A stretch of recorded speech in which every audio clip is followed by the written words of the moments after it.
বিসমিল্লাহির রহমানির রহিম।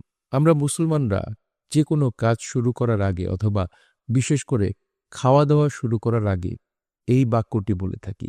এর অর্থ হচ্ছে, আমি পরম করুণাময় অসীম দাতা আল্লাহ নামে শুরু করছি। কেন এই জায়গায় আল্লাহ তাআলা বলেছেন পরম করুণাময় এবং অসীম দাতা? আর রহমান অর্থ বোঝায় আল্লাহ তাআলার করুণা, দয়া, মমতা এবং সহানুভূতি। আমরা যে বেঁচে আছি, আমরা বেঁচে থাকার জন্য আমাদের অক্সিজেন লাগছে, আমাদের খাওয়া দাওয়ার জন্য, আমাদের ফসল উৎপাদন করার জন্য বৃষ্টি বাদল দরকার। এই যত কিছু আমাদের দরকার সবকিছু আল্লাহ তাআলা রহমান হিসেবে আমাদের সবাইকে তা দিচ্ছেন। আল্লাহ তাআলার এই রহমত ভালো মন্দ, বিশ্বাসী অবিশ্বাসী সকলের ক্ষেত্রে সমভাবে প্রযোজ্য। এবং আর রাহিম অর্থ হচ্ছে অসীম দয়ালু। আর এই দয়া আল্লাহ তাআলা শুধুমাত্র করবেন হলো যারা ঈমান এনেছে এবং সৎ কাজ করেছে। রাহিমের দয়া হলো অবিচল, নিরবচ্ছিন্ন এবং পরকালের পুরস্কার স্বরূপ দয়া।